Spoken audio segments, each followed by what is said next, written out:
Okay, so I don't know how this is going to work out, but online on Pinterest, my favourite place to be, there are printable doll's house furniture. A lot of it's quite glamorous. Now I had intended to have a go at doing a grandfather clock.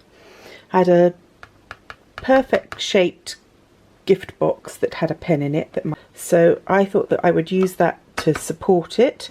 I've cut out the back of the clock, got to do the front panels, the top, the base, and put it all together. And the printing itself is not very clear, but that's okay because I'm quite happy to touch it up and paint over it and add embellishments and put a proper clock face in it. I found some old watches that have got no home and no love, and I thought I could probably incorporate maybe one of these. I would like to say that if you've got a proper cutting mat, a healing cutting mat, it's better. But if you have to do it, don't forget to put some really thick cardboard underneath it if you don't have a mat. Okay, so all the pieces of the clock are now cut out. Now the printing that gives the instructions is way too blurry to be able to read it, but it's fairly obvious.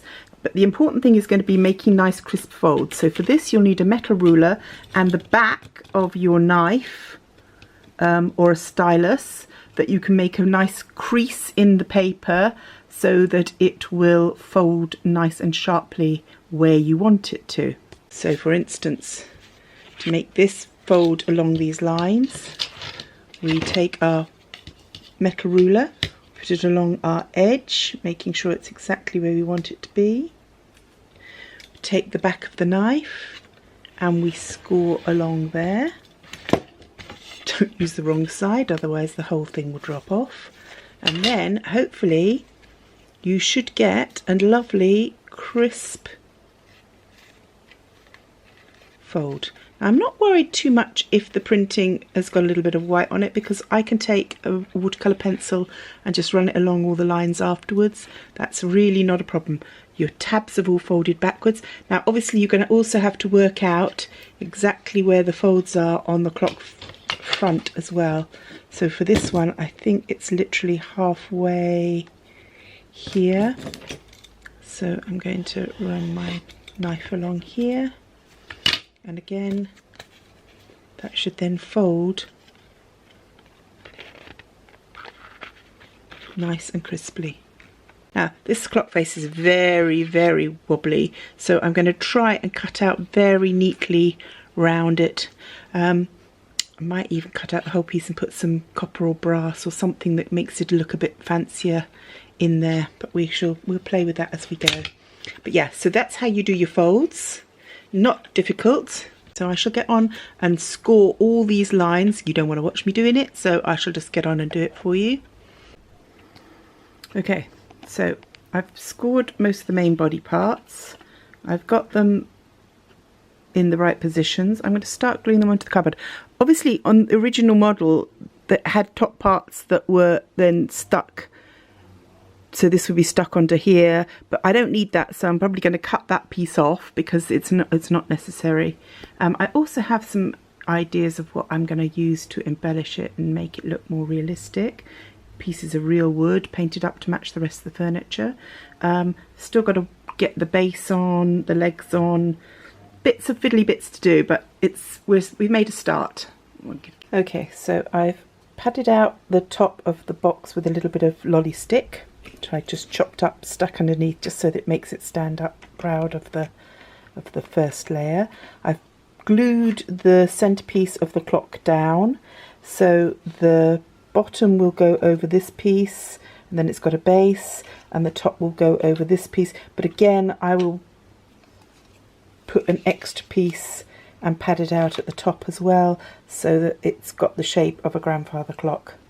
I have a whole box full of little pieces of wood, lolly sticks and windows and cupcakes and fancy bits, and I'm going to have a hunt through and see what I've got that I can use to work on the clock that will look good. We'll see what we've got in here.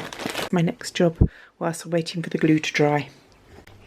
The wooden strips of wooden lolly pop that I've put on will also act as a reinforcement as well as padding out the shape that I want. So it has a double benefit. So now I'm going to put this over the top, then it will be the top and the bottom. I think we're going to have to do a lot on the top to make it look good, because it just doesn't at the moment. It looks very blurry and messy. So at this stage with all the clips on, it looks more like a porcupine than the grandfather clock. You need to make sure everything sets in the right position, so the clips are essential at this point, and now we just got to wait for the glue to dry. I had an old wooden fan and I've just chopped a couple of pieces off it to make real fretwork on our clock, and I think it will look a lot nicer. So that's the next thing that we will be doing once we've got it all glued together, is attaching these little pieces. I just think they're so thin that I was able to just cut them with a normal pair of scissors, as thin can be. So easy to cut and quite cool looking. So I found a watch that I think will be the perfect watch face, clock face for it as well. It's mother of pearl, and it's got nice clear numbers on it, a little bit of diamonds around it, that won't matter. I'll see if I can break the findings off it so that we can attach it. All in all, it's coming together quite nicely. Okay, it's starting to actually look like a grandfather clock. I haven't put the bottom on yet. The back's still all pins. I have here like a satay stick, and I'm just going to cut it where I've just drawn those two lines.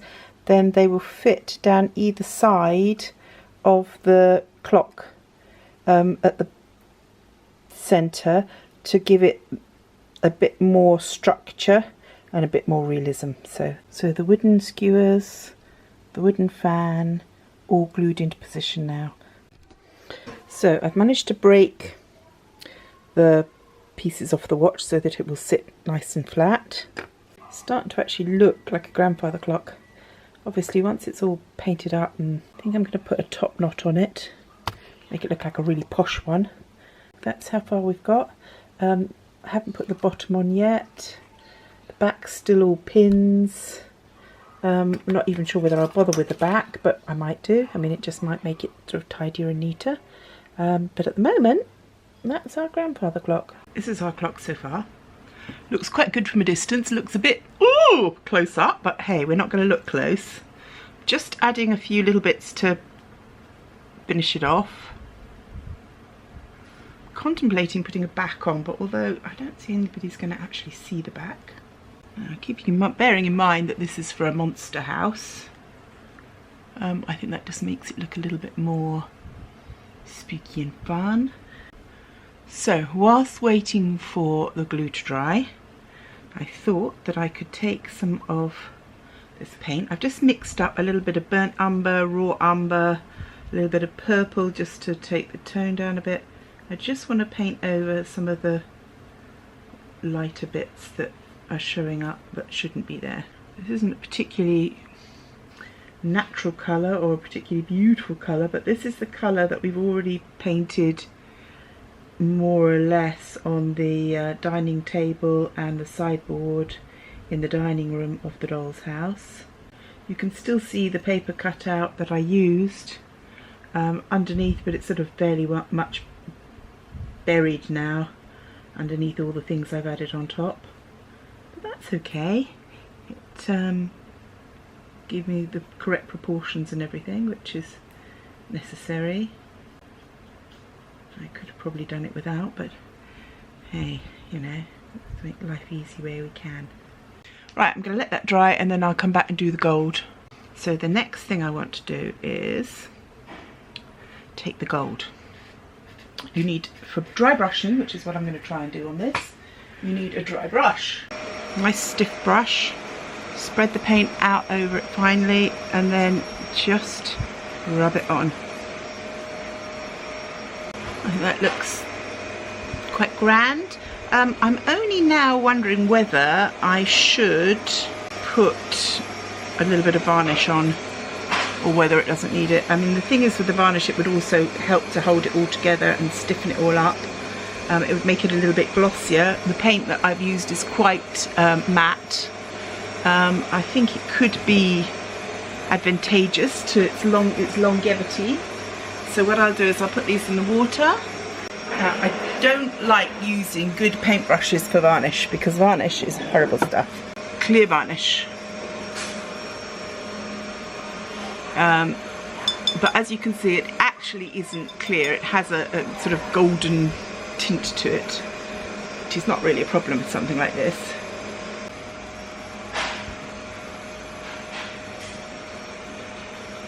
Yes, I absolutely realise that this is not a perfect job. I realise that this is all lumpy and bumpy and wavy and wiggly, but for Doll's House, I'm perfectly happy with it.